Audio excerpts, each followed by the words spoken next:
रामस्य संसारार्णवसेतवे प्रभवे सर्वविद्यानां शंभवे गुरवे नमः। श्यामा षोडशवार्षिकी सुकरुणा मूर्तिर्दधानावरा हस्ताभ्यामभयञ्च विश्वजननी विद्येति सा गीयते। या दृष्टा स्मरणं गतापि सततं या कीर्तिता संस्थिता या स्पृष्टा निर्विरात्मतत्त्वममलं लब्ध्या ध्रुवं काशिका।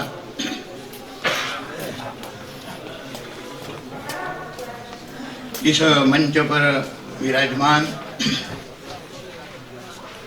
सभी विद्वज्जन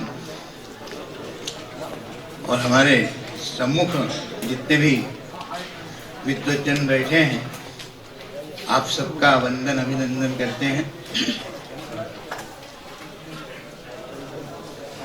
कल रात को हमको सूचना मिली कि आज आना है और हमको कहा आपको अध्यक्षता करनी है।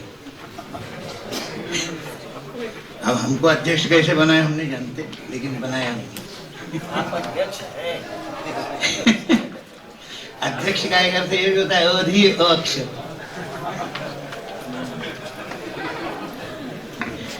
जिसके बाद बुद्धि भी न हो और दृष्टि भी न हो। खैर कहने दीजिए। तो प्रथम तो आज के जितने वक्ता थे, अध्यक्ष होने के नाते उनके विषय में कुछ कहना पड़ेगा, फिर अपनी बात रखेंगे। अत्यंत संक्षेप में, ज्यादा समय नहीं लेंगे क्योंकि अब घबराहट हो रही है। क्योंकि काशी ऐसा विषय है कि इसमें जितना बोला जाए, अभी हमारे प्रोफेसर शुक्ल जी इतना सारा लाए थे, लेकिन उनको अपने नाम के अनुसार संतोष करना पड़ा।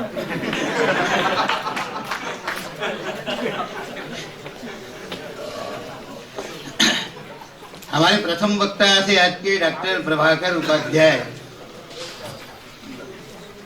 उनका जिस तरह से जिस धारा में अध्ययन हुआ होगा या जो भी हो, उसी तरह उनका वक्तव्य था। हम कोई आलोचना नहीं कर रहे हैं, लेकिन हमको कुछ कहना है इसलिए हम कह रहे हैं।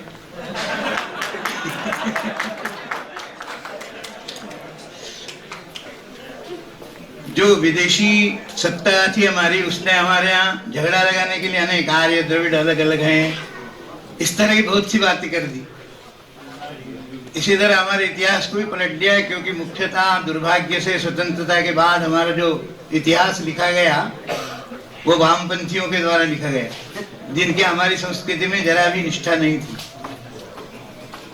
इस कारण हमारे पराजय के इतिहास को, हमारे विजय के इतिहास को पराजय का इतिहास दिखा दिया। इस कारण हम अपनी तरफ ध्यान ही नहीं देते। हम उन्हीं की दृष्टिकोण लेकर, सब लोग नहीं कह रहे हम, कुछ लोग ऐसा उसी दृष्टि से विचार करते हैं, आर्य अनार्य। जैसे उसमें उन्होंने हमारे देवताओं का भी विभाजन कर दिया, कहते गणेश अनार्य है, शंकर अनार्य है। लेकिन ऐसा कैसे हो सकता है? हमारे यहाँ अनेक प्रमाण हैं। हमको शास्त्रीय दृष्टि से अपनी संस्कृति के बारे में हमको अपने शास्त्रों के आधार पर विचार करना चाहिए, न कि पाश्चात्यों के मत से।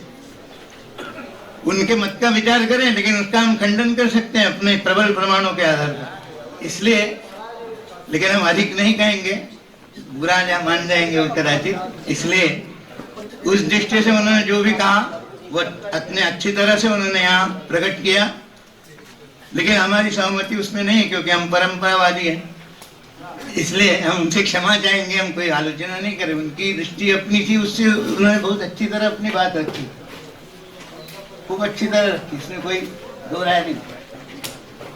अब उसके बाद जो हमारे जायसवाल जी हैं, इन्होंने बड़ा अच्छा इतिहास पेश किया काशी का, क्योंकि वो इतिहासकार हैं। और उन्होंने मंदिर तोड़े गए इनका ही ज्यादा विवरण दिया, मंदिर बनाए कब कब गए ये देना चाहिए।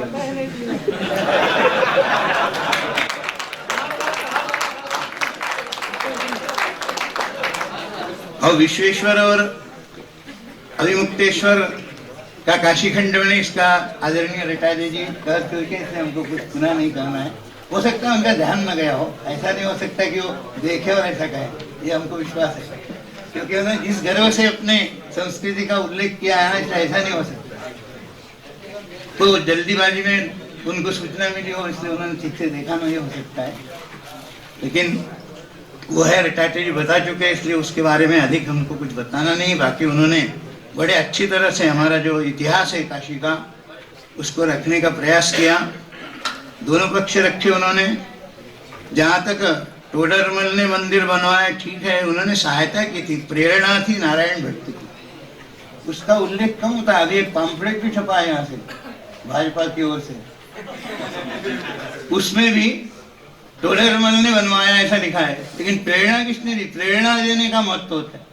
उस मंदिर का शास्त्रीय विधान कौन जानते थे? नारायण भट्ट जानते थे, न कि टोडरमल।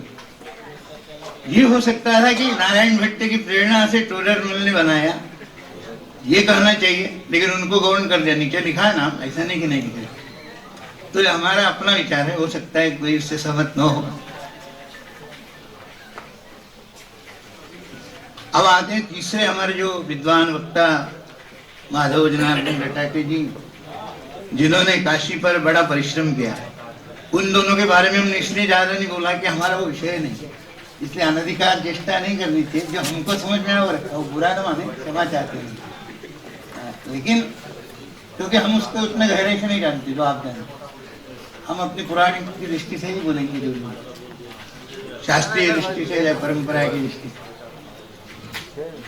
रटाटे जी ने बड़ा भ्रमण भी किया है, उन्होंने तीर्थों को देखना भी, घूम घूम कर उसका पूजन करना, अर्चन करना, इस तरह कुछ दिन कार्यक्रम चलाया। कहाँ तक पहुंचा हमको मालूम नहीं, लेकिन दो चार ही लोग थे, लेकिन उन्होंने अपना उत्साह नहीं किया कम। उन दो चार लोगों को लेकर ही देखते रहे, सब मंदिर जाते थे, वहां की क्या स्थिति है वर्तमान में। अब जैसे कि रटाटे ने बताया कि ओमकार खंड, विश्वेश्वर खंड और केदार खंड, 3 खंडों में काशी बटी है। ओमकार खंड की बड़ी दुर्दशा है वर्तमान में, जो रटाटे भी जानते हैं, क्योंकि वहां 5 लिंग थे, अकारेश्वर, उकारेश्वर, मकारेश्वर, नादेश्वर और बिंदुश्वर। लेकिन आज नहीं, आज ओमकार का मंदिर बहुत छोटे से इसमें है। जैसे हमने विश्वेश्वर का बड़ा बनाया, वैसे ही ओमकारेश्वर का और केदारेश्वर का भी होना चाहिए। बहुत छोटा है, नहीं के बराबर, क्योंकि उनके मोहल्ले में कोई जाता, बहुत कम लोग जाते हैं, सामूहिक रूप से जाते हैं, कभी केवल पुजारी आके पूजा करते हैं, ऐसी स्थिति है उनकी। और जो अन्य मंदिर थे नादेश्वर, बिंदुश्वर, उस पर यवनों का कब्जा है। यवन नहीं कहना ठीक है, क्योंकि यवन शब्द दूसरे अर्थ है, वस्तुतः उनके लिए हम प्रयोग करते हैं, लेकिन करना नहीं चाहिए। वो तो यूनान देश के लोगों के लिए हम यवन करते हैं। तो ऐसी स्थिति है उन मंदिरों की। अब रही बात कि जैसे केदार खंड उपलब्ध होता है, वैसे ही विश्वेश्वर खंड का महात्म्य और ओमकार खंड, ओमकारेश्वर का महात्म्य नहीं मिलता, ऐसा कहा।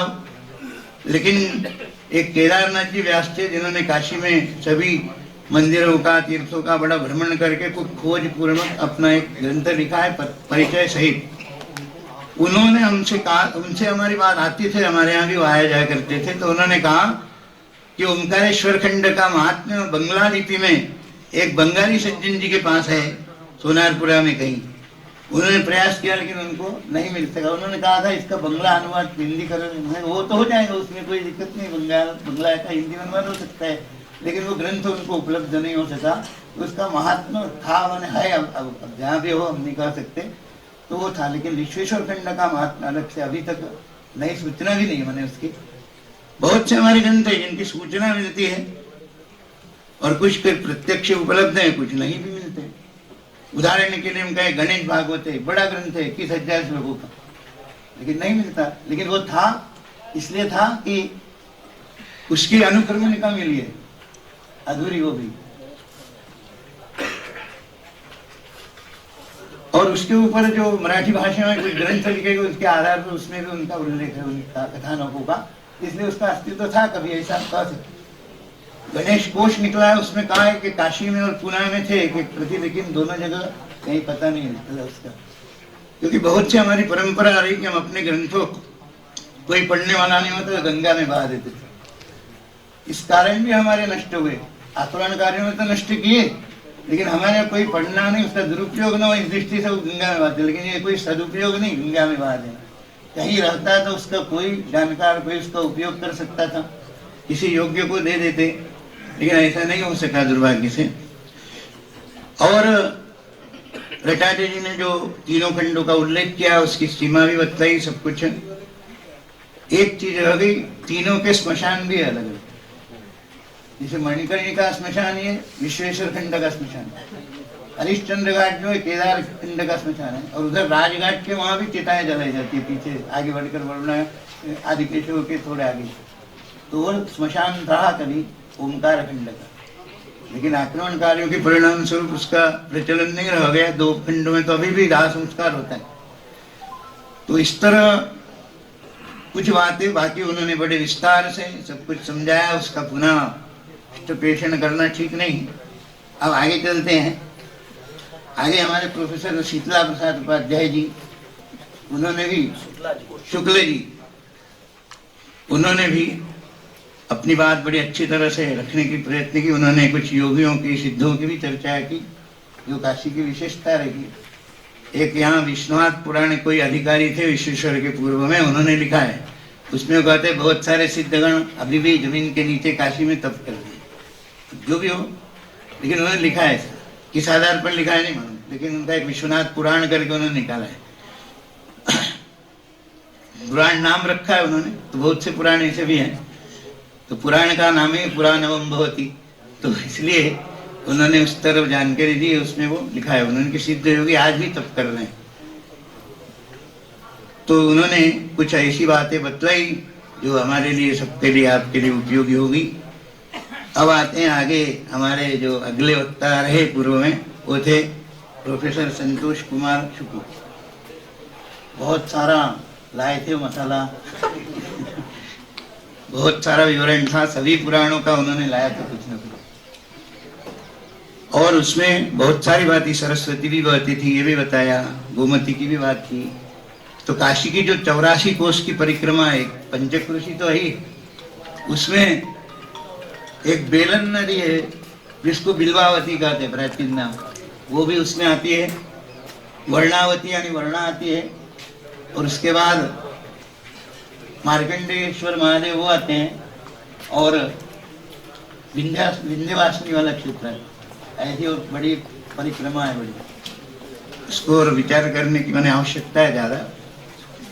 तो उन्होंने भी बहुत सारी जानकारियाँ दी, कुछ और मिल सकती थी, लेकिन समय सबको रोक देता है। यह ऐसा विषय है कि इस पर तृप्ति ही नहीं होती। तृप्ति हो जाए तो फिर क्या आनंद आ रहा है। शौनक रात दिन कथा सुनते रहते हैं सूत जी से, लेकिन कहते वयम तु न वितृप्यामो उत्तम श्लोक विक्रमे। भगवान के उत्तम श्लोक है नहीं, परमात्मा, चाहे शिव कहें विष्णु कहें, कोई एक ही बात। उसके पराक्रम संबंधी लीलाओं का, उनका चरित्र, उसको सुनने में तृप्ति ही नहीं होती, क्योंकि उसमें वास्तविक रस है। बाकी सब नीरस है, क्षणिक रस, आभासी रस है उसमें, बाकी सब में, इसलिए हम कुछ दिन बाद उग जाते हैं। लेकिन जो इसमें वास्तविक रस है उससे उगता नहीं कोई। इसीलिए आगे कहते स्वादु स्वादु पदे पदे। भगवत कथा जो है पग पग पर नवीन आस्वादन देती। जितने बार हम पढ़ेंगे उतना, और उस पर चिंतन करें तो नवीन नवीन भाव आएंगे हमारे भीतर। ये हमारी विशेषता है पुराणों की, हमारे शास्त्रों की, वेदों की। तभी तो इतनी सारी टीकाएं लिखी गई, या इतना सारा किसे होते हैं। तो उसमें रस है, क्योंकि उसमें रस की चर्चा है। रसो वही सहा जिसको वेद कहता है, उसी की चर्चा है, इसलिए उसमें रस आता है, नीरस नहीं होता। लेकिन रस ग्रहण करने की शक्ति होनी चाहिए, नहीं तो एक कहावत है, बंदर क्या जाने अदरक का स्वाद, वैसा नहीं होना चाहिए। लेकिन रस ग्रहण करने आता है तो निश्चित रूप से अगर वो इच्छा पूर्वक, दृढ़ इच्छा, दृढ़ संकल्प के साथ उसका सेवन करेगा तो रस आएगा। उसकी तृप्ति नहीं होती, चाहे वो वक्ता हो चाहे श्रोता हो। जिसको एक बार रस आ गया, इसी तरह हमारे शुक्ल जी को संतोष करना पड़ा।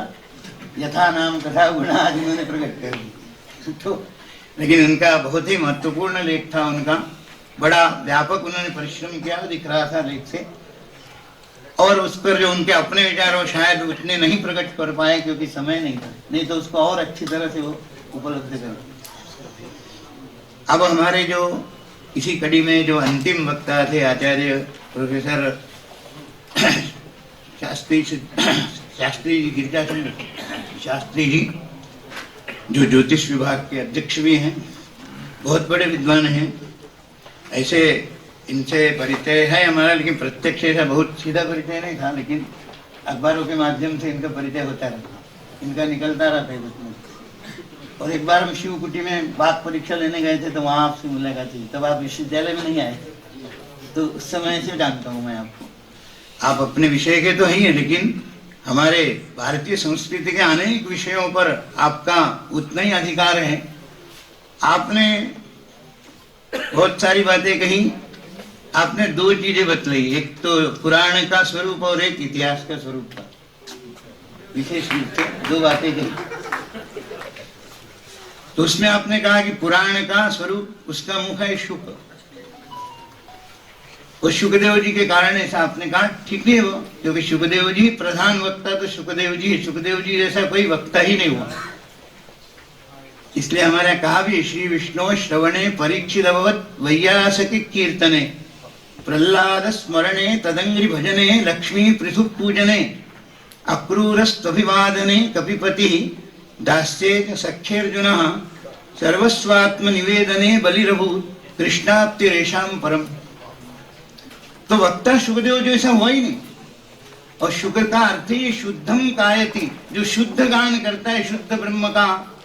आजकल की तरह अन्य अवान्तर चीजें ज्यादा और शुद्ध चर्चा कम होती है। आजकल क्षमा चाहते, क्योंकि लोग को बांधने के लिए उनको करना पड़ता है। उनको मैं दोष नहीं देता हूँ, क्योंकि लोग नहीं तो शुद्ध ब्रह्म का चर्चा करने तो भाग जाएंगे, इसलिए उनको करना पड़ता है। नहीं तो संगीत का कहीं इसमें विधान भी नहीं। व्यास पद्धति में, नारदीय पद्धति में है संगीत, वो संगीत पर ही होता है, उसका सब अलग ही है। उसमें माला भी बीच में पहनाई जाती है। उसके दो भाग होते हैं, पूर्व रंग और उत्तर रंग। पूर्व रंग में कोई गूढ़ गंभीर वेदांत का विषय बताया जाता है, और उत्तर रंग में उसी के कोई आख्यान लगा के उसको समझाया जाता है। ऐसी पद्धति। लेकिन आजकल कोई पूर्व रंग में कोई गूढ़ विषय सुनाता नहीं, दोनों में आख्यान नहीं सुनाता। और जिस पद्य से शुरू होता है उसी पर वो विराम लेती है कथा। ऐसी नारदीय पद्धति है। व्यास पद्धति में बैठकर गाना पड़ता है। प्रारंभ में थोड़ा भगवान का नाम ले सकते हैं विघ्न निवारण के लिए, लेकिन बीच बीच में उस कथा के क्रम टूट जाता है। उससे ध्यान बढ़ जाता है। कोई गाना बढ़िया लगा तो उसी पर विचार करने लगा, वो कथा की जगह। आलोचना नहीं कर रहे हैं, लेकिन ऐसी है पद्धति, दोनों अलग है। आजकल सब संकरीकरण हो रहा है, वैसे ही व्यास नारद पद्धति का भी संकरीकरण हो गया। उसमें भी संगीत आ गया और व्यास पद्धति में। और नारदीय कथा खड़े होकर कही जाती है, बैठकर नहीं कही जाती। व्यास पद्धति बैठकर, आगे पुस्तक रखकर बैठकर गाने की पद्धति है व्यास पद्धति।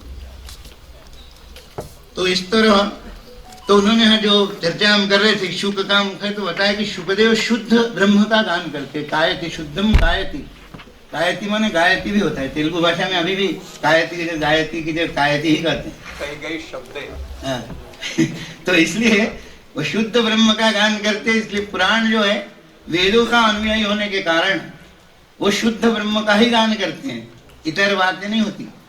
अब वो पुराण जो है, कहा भी इतिहास पुराणाभ्याम वेदम समुप ब्रह्म है। वेद का समुप ब्रह्मण है वो, क्योंकि वेदों की बहुत सी बातें गूढ़ है, उसको सामान्य रूप से नहीं समझा जा सकता।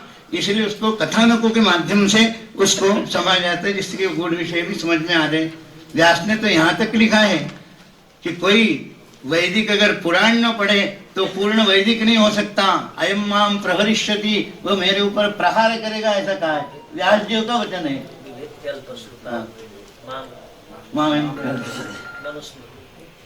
तो इस तरह पुराण हो गया। अब रहा इतिहास का, ज्यादा बोलना नहीं, क्योंकि बोलने के लिए तो बहुत कुछ हो सकता है, लेकिन इतिहास का होने का शुक्र का मुख है। क्योंकि जो हमारे जो पुरातत्व के विशेषकर इतिहासकार है, उनका जमीन से संबंध बहुत रहता है। उस जमीन के विकारों का अध्ययन करते, चाहे मिट्टी हो, चाहे मिट्टी के पात्र हो, चाहे मूर्तियां हो, इसी का अध्ययन करते। हमारे यहाँ कहा, यो यत्र कुशल कार्य तत्र तम विनियोजयेत्। जिसकी कुशलता होती है इस कार्य में, उसकी योजना करनी चाहिए। जिसको उस कार्य में रुचि हो, कार्य करने की क्षमता हो, उसको लगाना चाहिए, तब वो कार्य सफल होता है। शुक्र को मिट्टी से सर्वाधिक प्रेम है, क्योंकि जहाँ प्रेम होता है वहाँ नेम नहीं होता। तो कहा सर्वाधिक प्रेम है मिट्टी से, इसलिए मिट्टी का जो मलिनतम रूप है, जिसको मल कहते हैं, वो भी उसको प्रिय है। क्योंकि जहाँ प्रेम होता है वहाँ मलिनता नहीं दिखती। अपने बच्चे का नाक बह रहा होगा तो धो देते बड़े प्रेम से, दूसरा आएगा तो भगा देते, कहते जाओ जाओ धो के आओ, ऐसे कहेंगे। अब है तो वही चीज, लेकिन अंतर हो जाता है क्योंकि प्रेम नहीं है वहां। तो सूकर को बड़ा प्रेम रहता है। सूकर में विशेषता है कि जल के भीतर भी जा सकता है, थल को भी खुद में रहता है, जल स्थल दोनों में रहता है, और उसको प्रेम है, लगाव है उस कार्य से। इसलिए भगवान ने 12 अवतार भी लिया पृथ्वी को निकालने के लिए। तो भगवान को 12 अवतार लेने की क्या जरूरत थी, वो तो ऐसे हाथ डाल के भी निकाल सकते थे। लेकिन जो अवतार होते हैं भगवान के, हमारे लिए शिक्षा देने वाले होते हैं। मनुष्य अवतार तो विशेष रूप से भागवत में कहा भी मर्त्य अवतारस्ते मर्त्य शिक्षण, लेकिन जो इतर अवतार है उनसे भी हमको शिक्षा मिलती है, शिक्षा लेनी चाहिए। जैसे दत्तात्रेय के कोई सभी विद्या गुरु नहीं है, लेकिन उनको जहाँ से शिक्षा मिली ग्रहण करने की, सीखने की प्रवृत्ति होनी चाहिए हमारे भीतर। तो अवतारों से भी हमको शिक्षा मिलती है। तो पत्थरों से, मिट्टी के जो विकार है सब, पत्थर हो चाहे मिट्टी हो चाहे मिट्टी के पात्र हो, उनको लगाव है। इस कारण सूकर का मुख है इतिहास का, ऐसा समझना चाहिए। उसमें कोई ऐसा कम भाव नहीं लेना चाहिए, क्योंकि भगवान स्वयं 12 रूप बने, उससे बड़ा और क्या हो सकता है। तो ये सब बातें हो गई। अभी हमने एक मंगलाचरण किया था जिसमें काशी के अधिदैव रूप का वर्णन है। हमारे जो देवता है उनका जो रूप है या उनका जो नाम है, उसको लेते ही उस देवता के अंदर जो गुण होता है, उनका जो प्रभाव होता है, जो तत्व होता है, सब सामने आ जाते हैं। राम का चित्र देखेंगे तो हमारे मन में सब राम से संबंधित सारी बातें आ जाएंगी, अगर ध्यान से देखेंगे तो। उनका चरित्र भी आ जाएगा, उनका स्वभाव भी आ जाएगा, उनका रूप आएगा, उनका सामर्थ्य आ जाएगा, उनका तत्व, राम तत्व क्या, ये भी आ जाएगा ज्यादा चिंतन करेंगे तो ये, इसलिए उसका बड़ा प्रभाव पड़ता है। तो काशी का जो यहाँ कहा है, वो कहा कि श्यामा 16 वार्षिकी, 16 वर्ष की कन्या का काशी का स्वरूप है। 16 वार्षिकी है वो। 16 वार्षिकी माने पूर्ण तरुण। काशी हमेशा तरुण रहती है, काशी कभी बूढ़ी नहीं होती। माने सदा उत्साह बना रहता है काशीवासियों में।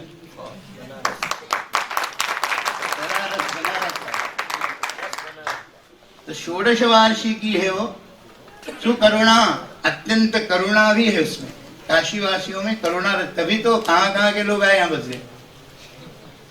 काशी का मूल निवासी कोई नहीं है, कोई महाराष्ट्र से आया, कोई गुजरात से आया, कोई बंगाल से आया, कोई यहाँ बस गए सब। अब तो बिहार से भी आ रहे बहुत ज्यादा प्रमाण में। काशी में कोई मना ही थोड़ी नहीं, कोई जो आया उसको शरण है। भगवान में कोई भेद नहीं रहता, वो सबको शरण देते हैं। और विदेशी भी आकर बस गए, बहुत से एफटी भी रहते हैं, उनको उसमें भी आनंद आता है। तो एक काशी का ऐसा वैशिष्ट है, उसके भीतर करुणा है। करुणा के कारण ऐसा होता है, करुणा वाला व्यक्ति ही कोई अच्छी चीज प्रकाशित कर सकता है। इसीलिए काशी ज्ञान का प्रकाश भी देते। बिना करुणा के कुछ उत्तम चीज नहीं प्रकट होती। भागवत में भी कहा है कारुण्यादेव प्रकाशित, करुणा के कारण भागवत प्रकाशित हुआ। कई जगह है भागवत में करुणा शब्द, भागवत के। तो इसका कारण ही मूर्ति धराना ब्रह्म, खूब श्रेष्ठ स्वरूप है उसका, काशी का अत्यंत श्रेष्ठ है। समय समय पर बदलता है, माने समय पर श्रृंगार बदलता है। ये थोड़ी ना कि मूर्ति बदल गई, मूर्ति वही रहती है, श्रृंगार बदलते रहते कि नहीं, वैसे समय समय पर इसका श्रृंगार बदलता रहता है। इसलिए ये नहीं समझना चाहिए काशी बदल गई, ऐसा नहीं है। श्रृंगार तो बदलते ही रहते, लेकिन काशी का जो मूल तत्व है वो नहीं बदलता कभी भी। हस्ताभ्याम अभयम जो विश्व जननी, एक हाथ से वो वरदान देती है और एक हाथ से अभय देती है। काशी में सब कुछ प्राप्त होता है। सबसे बड़ा जो धन है वो संतोष धन है। कबीर कहते नहीं, गोधन गजधन वाजी धन और रतन धन खान, जब आवे संतोष धन सब धन धूरी समान। तो काशी सबसे बड़ा वो धन। काशी का बड़ा व्यक्ति संतोष होता है, उसको ज्यादा हाय नहीं रहती बड़े बड़े शहर वालों की। रात दिन कमा रहे हैं, रात दिन भाग दौड़ करे, थोड़ा मिल गया अपने जो के मस्त रहता है। तो ये संतोष रूपी धन जो है वो काशी ही देती है, इतर जगह नहीं मिलेगा वो संतोष। और वर अभय भी देती है, भय मुक्त करती है काशी, निर्भय बनाती है। क्योंकि भय डरता है परमात्मा से। यद विभेति स्वयं भयम का है, भय सबको डराता है लेकिन परमात्मा से डरता है। काशी नित्य शिव स्वरूप ही है और काशी में नित्य शिव का वास है, अविमुक्त है, इसको छोड़ते ही नहीं वो। इसलिए यहाँ बराबर निर्भयता बनी रहती, और उन्हीं के भय से सब कुछ होता है। भगवान कहते भी मत भयात वाति वातोयम सूर्यस्तपति मत भयात वर्षतीन्द्रादहत्यग्नि मृत्युश्चरति मत भयात। मृत्यु भी मेरे भय से चलता है, और इससे बड़ा भय, सारा भय तो मृत्यु का ही रहता है सबको। शेर हो तो, सांप हो तो, बिजली हो तो, मर जाए, यही सब। मरना अगर निश्चित हो कि नहीं मरेगा तो कोई नहीं डरेगा, सांप से भी खिलवाड़ करेगा, शेर की भी सवारी करेंगे। लेकिन वो भय रहता है मृत्यु का, तो उस मृत्यु के भय से शंकर छुड़ाते हैं, इसलिए मृत्युंजय है भगवान शिव। वो इसके स्वामी है काशी के। विश्व जननी, विश्व की जननी है काशी, और भगवान शिव विश्व के नाथ है, पिता है, और काशी विश्व की माता है। इसलिए सारे विश्व के लोगों को यहाँ आनंद से रहने को मिलता है। कोई भी आ जाए, जो प्रेम से आएगा वो रह सकता है। जिसको पहचान ही नहीं अपने माता पिता की, वो क्या आएगा? वो तो माता पिता को आजकल लोग छोड़कर विदेश चले जाते हैं, या यहाँ रहते तो भी उनको वृद्धाश्रम में रख देते हैं, तो उनका दुर्भाग्य है। लेकिन जो माता पिता को पहचानेगा वो कभी काशी को नहीं छोड़ सकते। विश्वेशो जननी उमा च जननी कहा है, गंगा च मातृश्वसा ढुंडिर भैरव दंड पाणी सदा ज्येष्ठाम भ्राता। तो कहा कि विश्व जननी है, और विद्येति सा गीयते, विद्या स्वरूपा है, ज्ञान स्वरूपा है काशी। विद्येति सा गीयते, कहा कि वो विद्या रूपा है, इसीलिए यहाँ सारी विद्याओं की राजधानी का ऐसे ही नहीं कह दिया, ये विद्या इसका अपना स्वरूप है।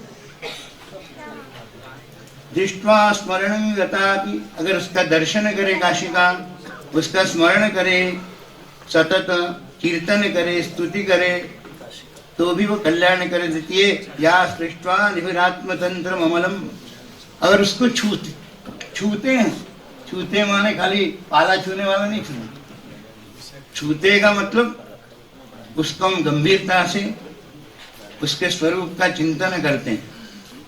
छूना एक अलग बात है, ऐसे छू दिया उसका क्या मतलब? छू के अच्छी तरह देखना है उसका क्या वैशिष्ट है, क्या गुण है, तब तो छूना हुआ।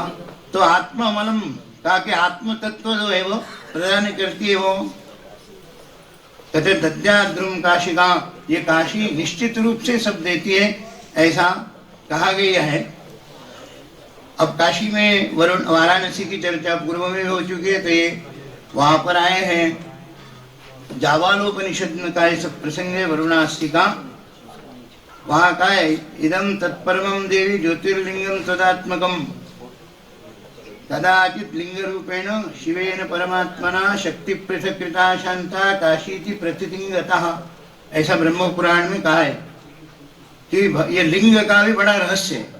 ये लिंग वैसा कोई लिंग नहीं है जैसा कि लोग विदेशी लोग कल्पना करते कि उस लिंग से शिवलिंग की कल्पना हुई, लेकिन उनको भी हमारे यहाँ सम्मिलित कर दिया गया। इसलिए एक सूत संहिता है, उसमें शिव का सांगोपांग विवेचन है, उसमें शिवलिंग का बड़े विस्तार के साथ वर्णन।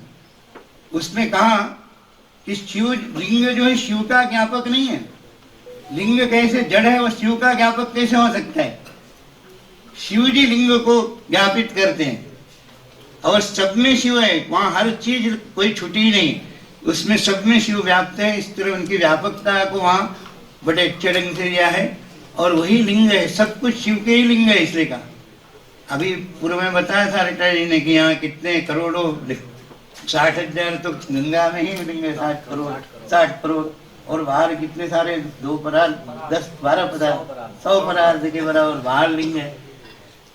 तो मतलब कणकण शंकर जो कहा जाता है, काशी का कंकड़ शंकर, तो उसकी व्यापकता का द्योतक है। वो कोई ऐसा स्थान नहीं जहाँ भगवान ने, क्योंकि वही सबके अधिष्ठान है और वही सबके प्रकाशक है, इसी कारण सर्वत्र उनका वास है, ऐसा वहाँ कहा गया है। तो कहा कि लिंग रूपेण शिवेन परमात्मना शक्ति पृथक्कृता शांता, भगवान शिव की जब निष्कल रहते हैं तो कुछ नहीं करते, और जब सकल होते हैं शक्ति को, तो उस शक्ति को उन्होंने पृथक किया अपने से, किस लिए? काशीवासियों का कल्याण करने के लिए।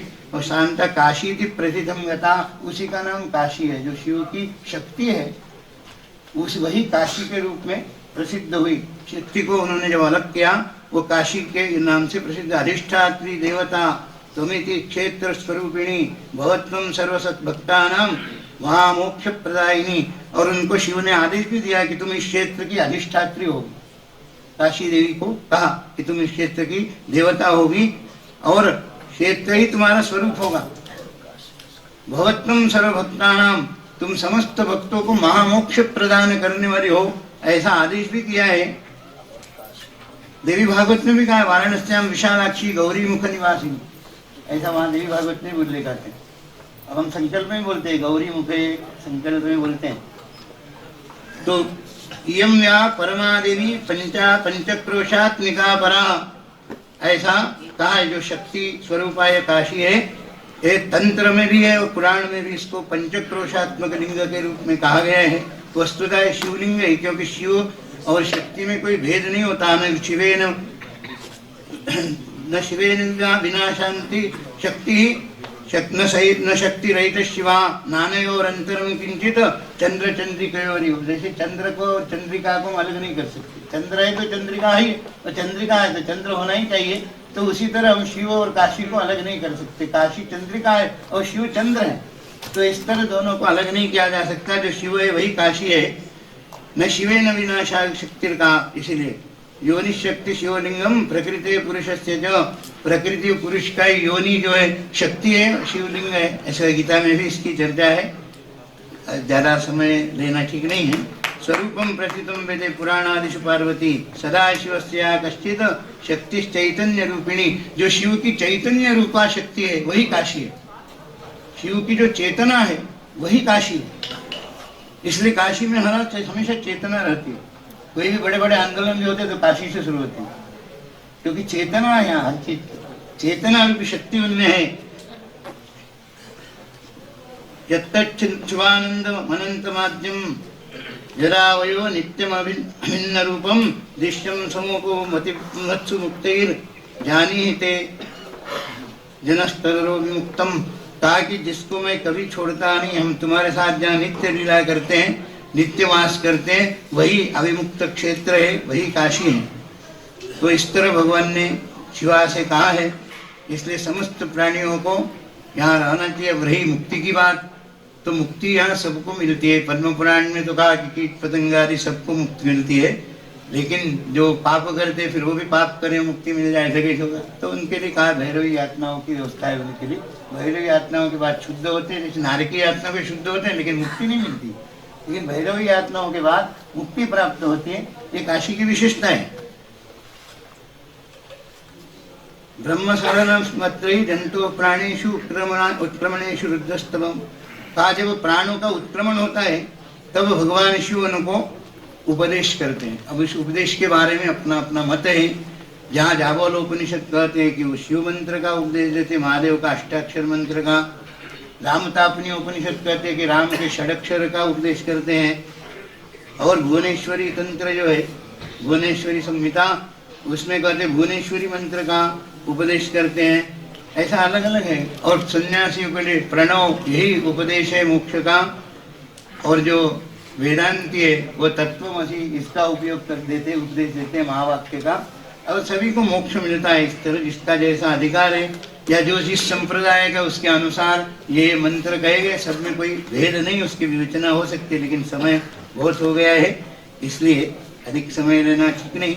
इतना ही कहेंगे कि अन्यानि मुक्ति क्षेत्राणि काशी प्राप्ति कराणी च प्रयागादपि तीर्थात् प्राग इदमेव परम स्मृतम अनायासेन चैवात्र मोक्ष प्राप्ति प्रजायते एकेव प्रभावैषी क्षेत्रस्य परमेश्वरी एकेन जन्मतां देवी मोक्ष प्राप्त्यनुत्तमम्। कहते कि सारे जितनी मोक्षपुरियां हैं अयोध्या आदि, वहां मृत्यु होने पर काशी में जन्म मिलता है तब मोक्ष मिलता है, सीधे नहीं मिलता, ऐसा है। गरुड़ पुराण में भी है और जगह भी है। तो इसलिए कहा कि अन्यानि मुक्ति क्षेत्राणि काशी प्राप्ति करानी चाहिए। वो काशी की प्राप्ति कराती है और तब मुक्ति मिलती है। एक सीधे काम होता है, एक किसी के माध्यम से काम होता है। जैसे वो काशी के माध्यम से काम करती है, काशी सीधे काम करती है। तो यही फर्क है दोनों में। और प्रयाग से भी अधिक जिसको कहा गया है, प्रयागादपि तीर्थात् प्रागिरेव परम स्मृतम। प्रयाग की महिमा के पूर्व ही काशी की महिमा विद्यमान थी। काशी को प्रयाग से भी उत्तम कहा गया है। प्रयाग को भी कहा है अनायासेन ये चातुरात्रम मोक्षम प्राप्ति प्रजायते, क्योंकि यहाँ अनायास मोक्ष मिल जाते हैं। प्रयाग में प्राण त्यागने का विधान, तब मोक्ष मिलता है। वहाँ लोग कूदते हैं वहाँ अक्षय वट से और प्राण देते हैं, लेकिन यहाँ केवल अनशन व्रत करके भी प्राण त्यागे तो उसको मोक्ष मिल जाता है। यही एक में उसका प्रभाव इस क्षेत्र का। एक न जन्मना भी मोक्ष प्राप्त तमम, एक जन्म से ही मुक्ति मिल सकती है काशी में, ऐसा कहा गया है। और बहुत सारी बातें हैं कहने को, लेकिन काशी की जितनी महिमा गाई जाए उतनी कम है। इसी कारण अब आप सबका एक बार पुनः आपने जो समय दिया उसका वंदन अभिनंदन करते हुए और अपनी वाणी को यही विराम देते।